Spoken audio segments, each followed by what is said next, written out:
welcome to our final Christmas-themed episode, also known as episode 44 of the Nonsense Review. I am your host, as always, Devon, and joining me equally as always is Rick. Hello, ho-ho, for the final time. And before we get into the usual proceedings of the podcast, I do have to just make a very brief announcement. Next week, we will not be releasing an episode of the Nonsense Review or the Nonsense Retrospective, as me and Rick have both decided to take a break for Christmas week. We don't particularly want to record episodes of the podcast on Christmas Eve, nor do I want to edit over Christmas weekend. Yes. But yes, now that that's out the way, we can get on to the actual podcast proper and true. Now, those of you who are unfamiliar with the format, what we like to do is we like to briefly discuss our weeks and the goings-on in the wide world before we actually get onto our review. By the way, I almost forgot to mention, we're doing an episode of Futurama today. More on that later. But first, Rick, how was your week, buddy? Well, I had 4 paramedics to my house to tell me that I was having a panic attack. So that was fun. But a little bit more worldwide, Spider-Man came out, and we both went to go see it, didn't we? Separately, because he's up north. Yeah. Now, we both managed to go on release day. Now, mine was a bit more impromptu. You guys had actually planned it. Yeah. But yeah, we all had a good time. We're not going to talk too much about the movie itself, because that would be spoilers. But if you do go and see it, make sure you stay for both the stingers. Oh my god, yeah, if you walk out before the end of this film, you're an idiot. Even if you don't really care about what may potentially be shown in addition, because they're always fun additional little scenes. Like, historically speaking, you should know at this point, they do extra shit at the end of the credits to get you to watch the credits. Yeah. The second stinger is more of a trailer than a stinger. I distinctly remember actually turning to my friends and saying, oh, it's a bit lame that the second thing was just a trailer. But, at the same time, what a trailer. Yeah. And it was one of these things where you had to wait until that point to be able to do that as a trailer. Yeah, otherwise it would have made no sense. It relies on things that happened during this movie. Probably the reason we don't have a trailer for it already. I just want to add one final thought, because it does make the Eternals film being so rushed to be get out, at least from my perspective, that's how it appeared after watching it, because it didn't influence this film at all. Yeah, I feel you. I feel like that film could have benefited by either splitting it in two. The fundamental issue is they tried to do too much in too short a period of time in Eternals now. I'm not talking about Spider-Man at all. It's more baffling now, because I thought the reason why it ended up the way it did is because the big thing that happened in Eternals was going to affect films that came out after Eternals. Not even a fucking arse's whisper of a hint of Eternal shit in this. Yeah, it's just such a wet fart. It's not good, because Eternal got sandwiched between Shang-Chi and No Way Home. So guess what? No one's going to fucking look back at Eternals fondly now. No. Not to say it was a bad film, it's just, as far as Marvel films go, I'd rank it near the bottom. Yeah, it's one of those. You don't have to be a bad film to be a bad Marvel film. Yeah. Like, if DC had made that film, they would be lauded as the lords and savior of DC Cinematic Universe. No, because Wonder Woman and Aquaman exist. Yeah. Other things that have come out, Centaur World Season 2 and Agretsuko Season 4 have come out on Netflix. Thanks for reminding me, because that also, I literally told Rick before the podcast, out of fucking nowhere, got told that Witcher 2 is out today. Yeah, the Season 2 of The Witcher on the Netflix. I don't know when I'm going to watch that, because I think it's 8 episodes, and they were an hour episode last time, and that's a lot of watching. Yeah. It's not a pajama day thing. It's something that you actually have to dedicate a week to. Can't remember the last series. No, I do remember the last series I binged. It was The Owl House, and no, it was Amphibia, Season 2. Yeah, which, guess what, is a lot more fucking palatable than The Witcher. Yeah. Technically speaking, Amphibia's not even 20 minutes an episode, it's 10 minutes an episode. Yeah. So you can always just break it down into, oh yeah, this is that 10-minute period, and this is that 10-minute period, even if you're not doing them in chunks of 2 like you kind of maybe should. Like you would be doing if you were watching it on TV. It's one of those where I literally, while I was binging that, I'd start watching an episode while I was eating my dinner. Yeah. And then by the time I finished my dinner, because I eat slow as fuck, I'd be like 3 episodes in, which is actually, I say 3 episodes, half an hour. Yeah. So I'm halfway through an episode, at least according to Disney Plus. So I'm like, I might as well finish this. And I'll be like, that's good. I'm going to watch like 3 more episodes because fuck it. I ain't got nothing to do today. FF14's not out yet. Yeah. And since then, I've been doing basically the same thing, but in the queue. If we want to talk about the wide world, do you want to talk about FF14 telling new players no? Oh, yeah. The whole meme about, have you heard about the FF14 and all the free shit you can do is actually now no longer true because you can no longer make a trial account, you can no longer buy the game, you can no longer be a new player because the servers are too rammed. But yeah, 14. We've both finished the campaign for 14, by the way, but we'll get more on that after Christmas. But yeah, how about you? How was your week, other than Spider-Man, which we've kind of touched on? Other than Spider-Man, I went to see Ailstorm in concert. Yeah, you did. That was a interesting experience, which I actually don't ever want to experience again. Okay. I enjoyed watching them. They had two bands fronting for them. They had Glory Hammer and the Boondock Bandits, I want to say. Okay. Couldn't give a shit about the Boondock Bandits, but I like Glory Hammer. Glory Hammer has changed their lead singer. Okay. The new guy is not as good. Oh, fair enough. But hey ho, diddly do, what can you do? Yeah, that was a long concert. We were there at 7, it's finished at 11. That's probably standard for a concert, but I'm lazy. Yeah, it kind of is. Like 4 hours seems to be regular for concert plus preamble. Yeah. Me and my buddy that I went with, we managed to get pretty close to the front, actually. We were like 6 or 7 rows back. The only problem being that close is you get surrounded by the crazies. Yeah, you do. You're expected to join in with the crazy as well, to a degree. I mean, I do. I'm one of these people who feeds off the emotion of a room. Like, if everyone's sullen and bored and not doing much, then that tends to be how I am. But if everyone's hype and in a party mood, then it tends to bleed into me, if you get what I'm saying. Yeah, I feel you.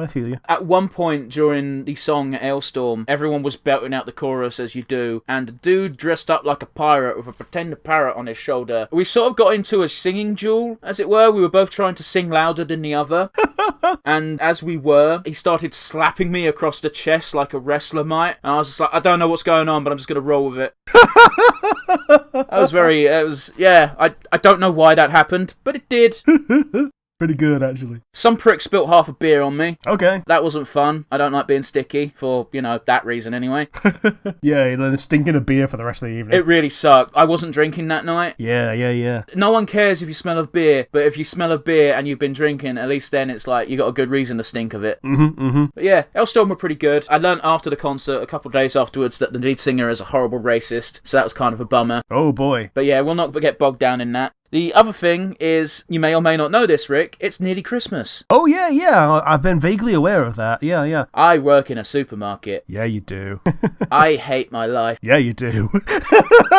Every time I go into work at the moment, the first thing I do is I go into the chiller, because I've been relegated from my old job to just regular old shelf filler, which sucks. And I go into the fridge at work, and I'm literally, my first words every day are, what the fuck? As it's just devastation from the general public. It's always the same news at Christmas, but it always seems bad every year, because it is. Where the company I work for has this problem. Throughout the year, we always have stock. The problem is the back stock is 700 fucking cases of stuff we already have on the shelf, so we can't put it out, so it stays in the fridge. Yeah. At Christmas, we have the same problem, except now everything's like that. The thing that some customers don't realise is, oh, you haven't got this on the shelf, have you got it out back? And I'm like, I wouldn't get my hopes up, but I will go check, because that's the only polite way I can think of answering that question. Because if you say no, they won't believe you, and then you're the dickhead.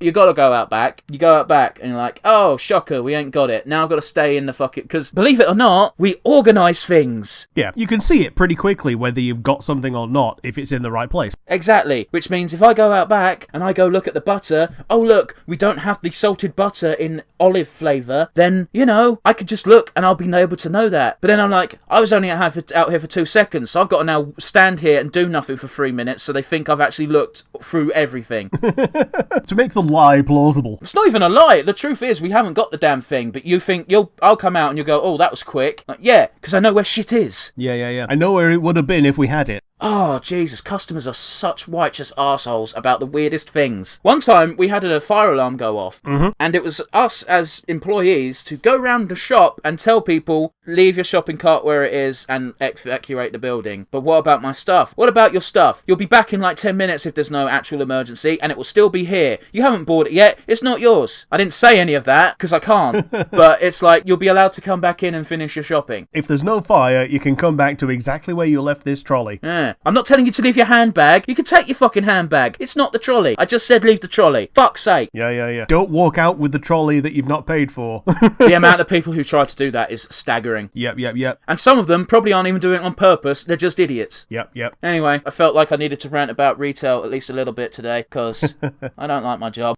But yes, apart from me bitching about retail, there's really nothing else going on in the wide world. I could talk about COVID, but I think plenty of people are fucking sick of hearing about it. So I say we move on. And to that end, Rick, what do we intend to do today? We're doing a little bit of a sequel to the first one that we did this month. Instead of The Simpsons, we're doing Futurama. We're doing Futurama Season 2, Episode 8, Xmas Story. It's on Disney+, and if you want to watch along with us, 3, 2, 1, and go.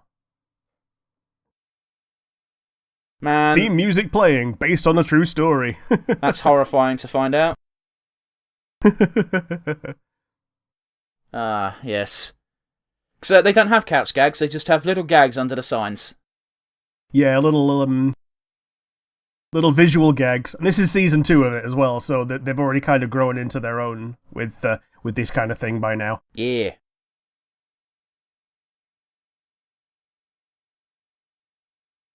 If I remember rightly, we're going to get not quite a full frontal nudity, but close to it, of Farnsworth.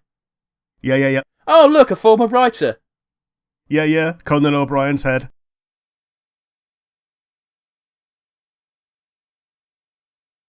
Yeah, Bender just pissing himself laughing. Yeah, he's an asshole. I think this is the episode where he's got the super soaker full of cognac as well. Maybe so.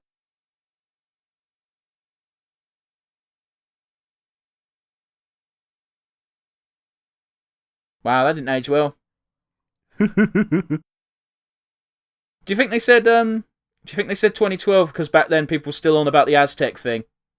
Yeah, I think they were, yeah, because this was written in 2001. Yeah. Could you imagine Conan, of all people, being reduced to having to do comedy in a lodge? Yeah.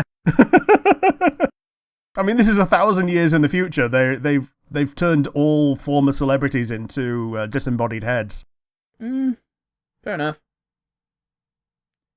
Are they just mocking him a little bit because he left? A little bit.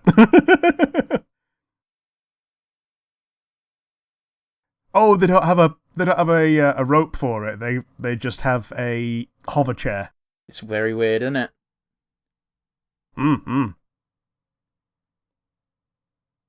Oh, he's got a glove for his. That is a pretty good gag. For his face fingers. If I remember rightly, he's just doing that while he's asleep, right? Yeah, he is. Yeah, he's like a complete virtuoso. Yeah, and he's snoring.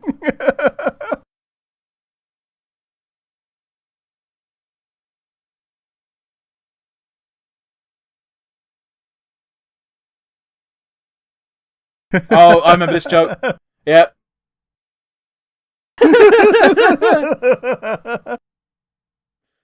Oh, good old slapstick.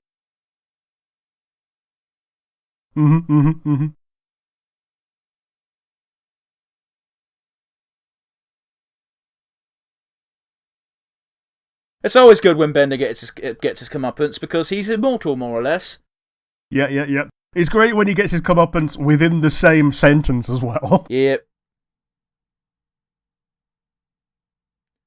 That was a joke that took a while to pay off. Yeah. That's a pretty cool way of skiing. Yeah. I love how Hermes can just do every traditional Jamaican thing. Yep. Although I think he's going to fuck it up, and that's the joke.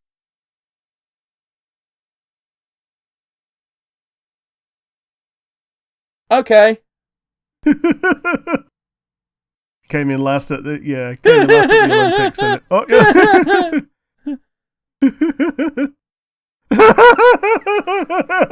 That's adorable though, because Zoidberg of all people think, oh no, never mind, he knew he was fucking up. Yeah. Whee! That is so dangerous. Absolutely dangerous, and yet absolutely something that a kid would do.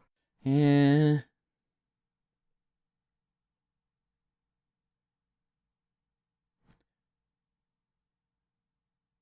Amy is, until she gets with Kif, is more or less the big gag is she's a whore, right? Well, she's not a whore. She's just, a little bit easy. No, well, okay, she doesn't get paid for it, but you know what I'm saying. Oh, there you go. Oh, yeah, the super soaker full of found cognac. There we are. Oh, right, yeah, I forgot the gag. I like how he still spells it as Xmas even though he says Christmas. Yeah.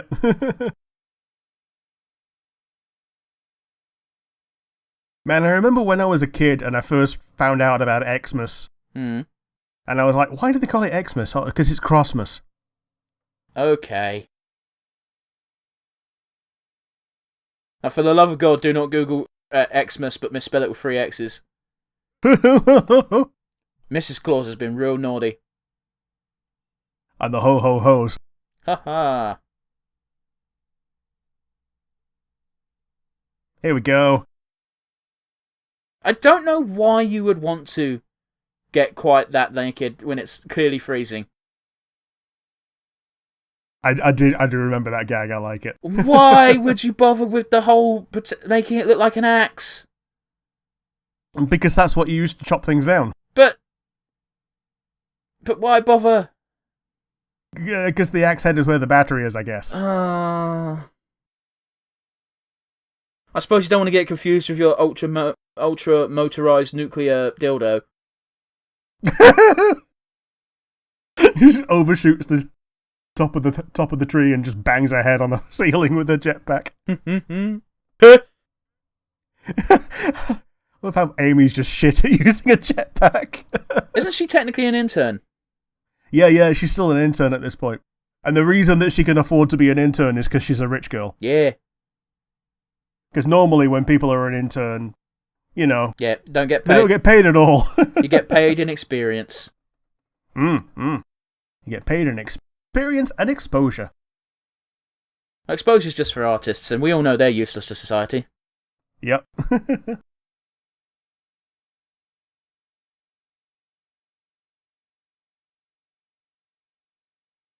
Huh.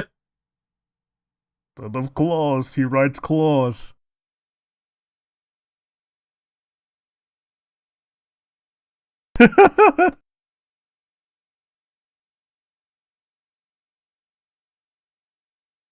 Oh, Leela being all sad because she has no family. That is one of the most saddest pictures I could ever see, is the abandoned property. Yeah, and she's just in there. And these are happy memories as well. Yeah.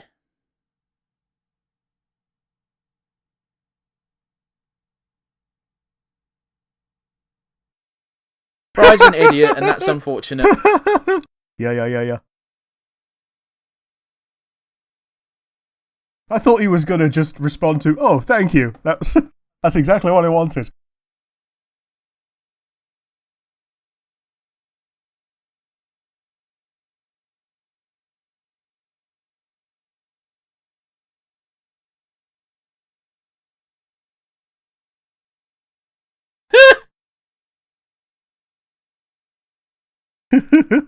That is a pretty good reaction to that, though.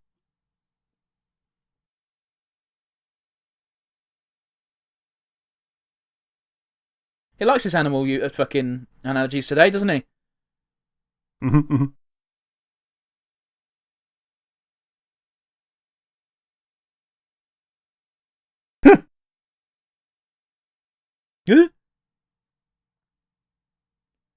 I do like people giving Fry shit despite the fact they're all doing even less than Fry, because they're not even showing that they give a fuck about this problem.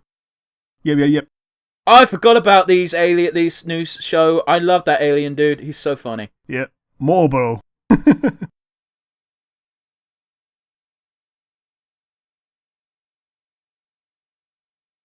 I love how he's like a personal friend with Richard Nixon as well. Yeah, that makes sense.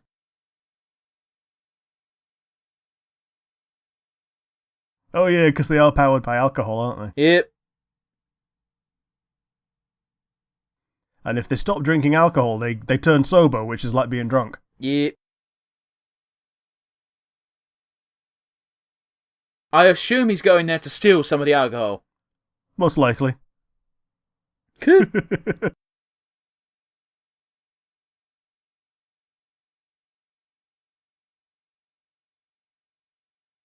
see it, Zoidberg.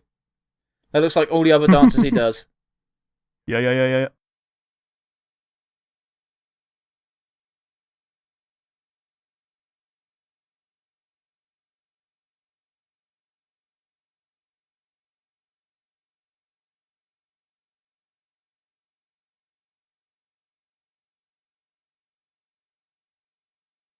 Yeah, Santa Claus. Is there a reason why they never just killed Santa? Oh, he's damn near invincible. He gets pretty fucking beat in the movies, though. Yeah, but they don't beat him because he's, like, really, really tough.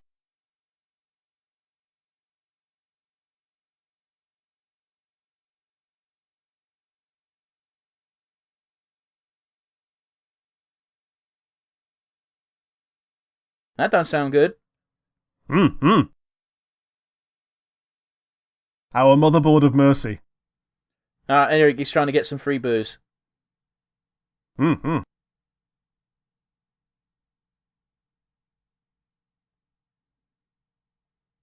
Man, what an asshole. I'm one of those lazy homeless bums I've been hearing about. Speaks volumes, don't it? Yeah.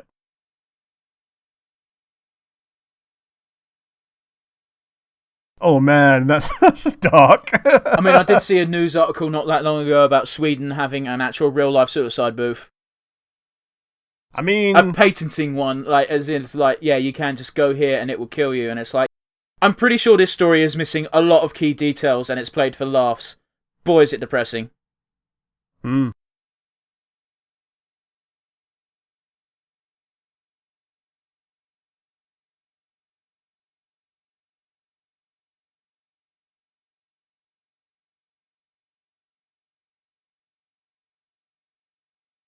Oh, it's Tinny Tim, isn't it? Yeah. Yeah. Why would you give one sink... Like, I've not worked in a homeless shelter before, and probably never will.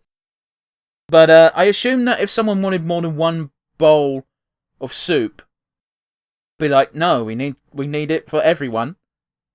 Mm-hmm. Snake grab bag, try your luck. That's actually pretty cool, though. It is. Isn't it the same as what your sister used to have, but electric? Yeah, more or less.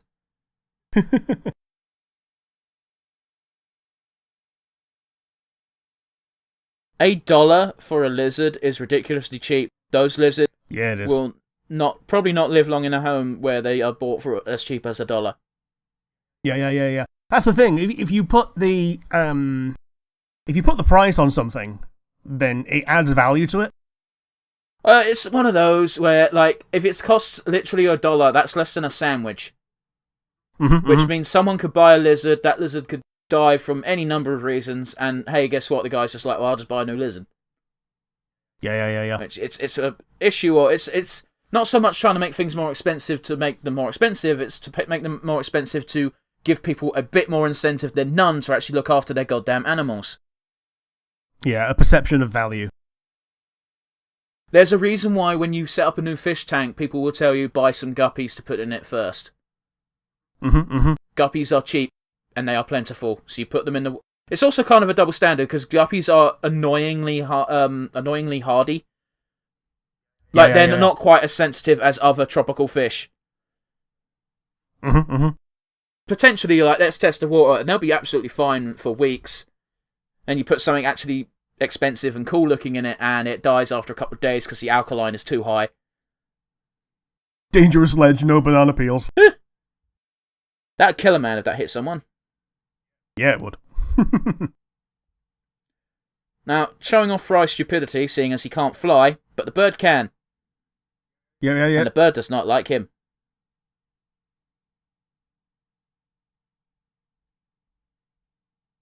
I fucking hate this so much. That's making me so uneasy. I know it's a cartoon and I know he ends up fine, but fuck.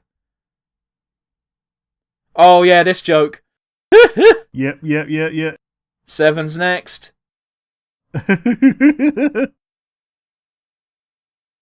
Hello, Leela.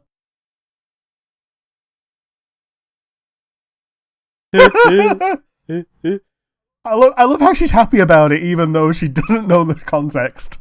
Because Leela knows that Fry is basically a puppy, and all she has to do is listen to his tone of voice to know what his intention is. That's a shit way of phrasing it, but I get it. I mean, yeah, it's pretty good sentiment as well.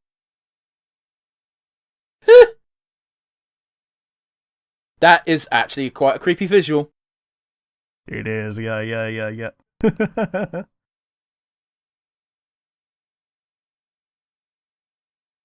Hey, good old John Goodman.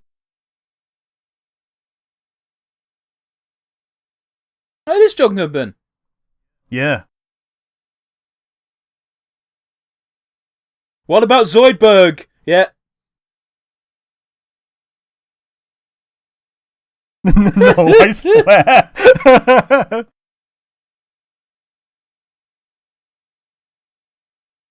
I do like the Future's aesthetic of taking old-looking crap but making it lasers. Yeah. Laser Tommy gun. Yeah.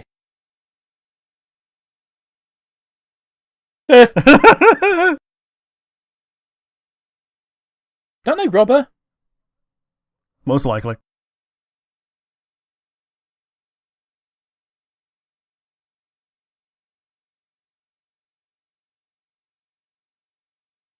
They've got access to a tap there as well.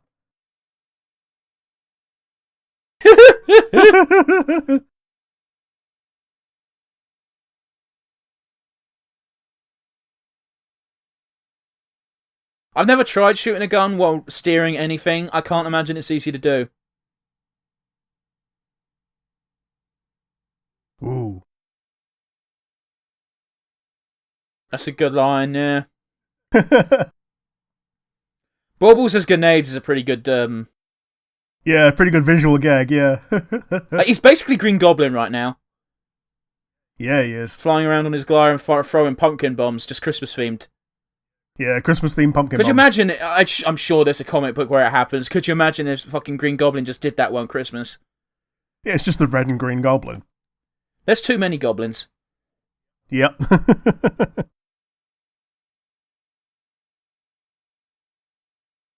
Yeah, let's suck face. Yes, why not? You're about to die. Wonder what TOE stands for in that context. Oh, hello. What are the chances? Quite high, because it's a cartoon. Yeah.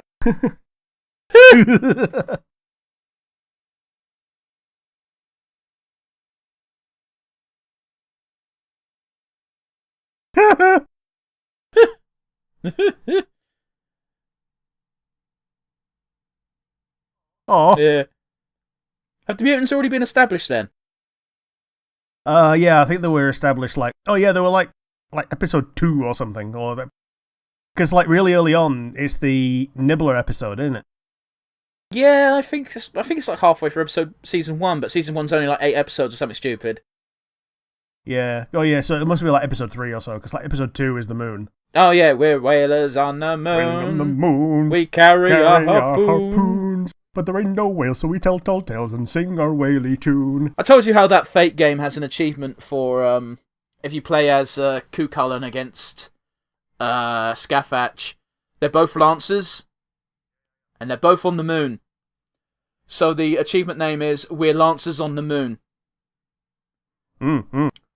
Yeah. He has no hair. Right, that's a joke.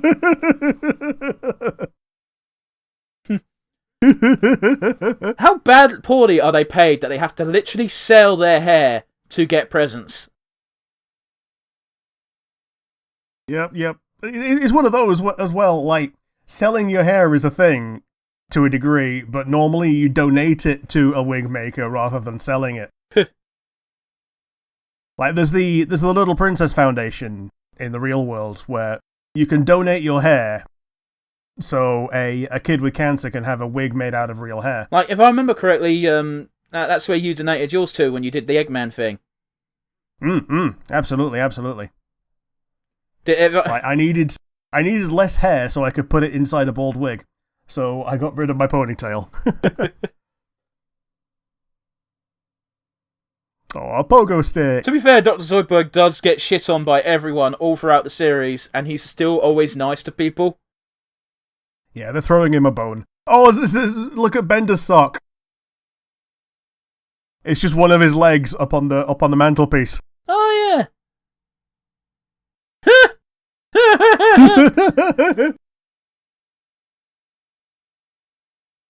John Goodman must have had so much fun recording this.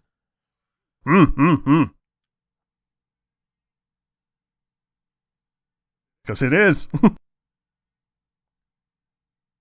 Ho ho. It just makes me think of that one fake Pokemon that's it's a reindeer themed missile.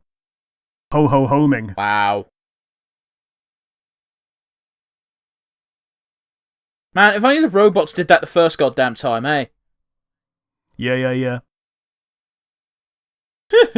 Oh, early 2000 CGI. I think I'd prefer the second episode of Christmas, of Xmas from Futurama, where they... Oh, that's fucking depressing. Is that the one on Pluto? Yeah, the one where they go to Pluto and then Bender takes over for Santa. Yeah. And when they go to rescue him from being executed, they're like, we're all Santa, and I'm his friend, Jesus!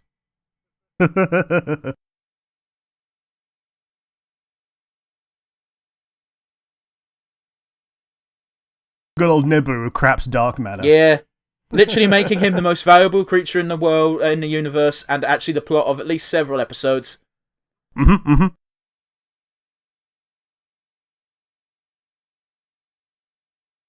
do like one of Farnsworth's general goings of, shut up and this. Yeah. Man, I'm digging La Barbara's outfit.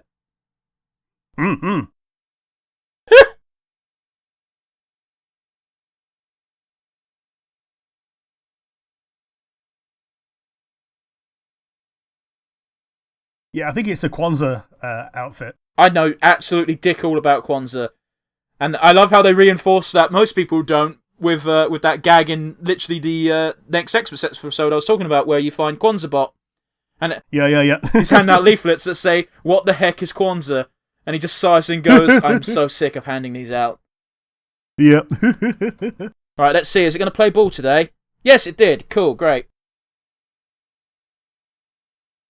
Well, we'd at least expect it in the middle of summer. You fool. Wouldn't it be really funny if you look back on it and it turns out that actually the next Xmas episode was in the middle of summer? That would be pretty good, yeah.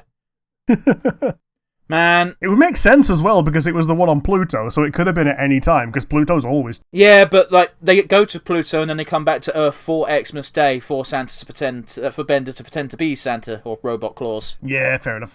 Oh man, the next episode's great because it's the one where fucking Zoidberg goes on a fucking spree. Yeah. I really enjoyed that episode. It was quite fun. Pretty good one, yeah. It's one that gives you decent lore on the Zoidberg Decapodian culture. Yeah. There's also that great line by Fryer that goes, "Wow, you've got to go your entire life without having sex, or have sex and die. Tough choice." Yep.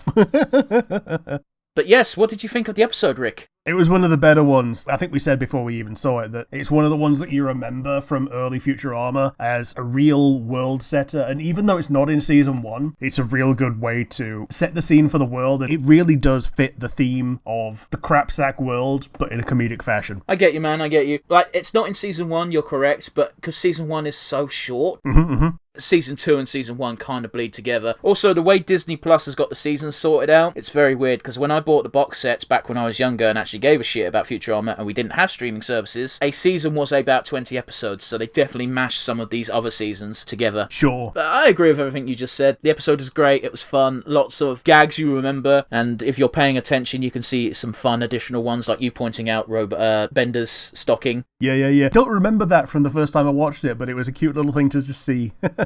And again, with the pet shop, the grab bag of snakes. Could you imagine going to a pet shop and being like, I don't know what type of snake I want? Well, don't fear, little Jimmy. Here's a grab bag. What can be in it? Is it a king cobra or just a ball python? Who knows? Pet shop gotcha, go. Oh my god, that's the worst idea ever, and yet I kind of want to see something like that in real life. Are you going to get a tarantula or are you going to get a bag full of 60 pinkies? Oh, jeez. Oh, no, you don't want pinkies. No, you don't.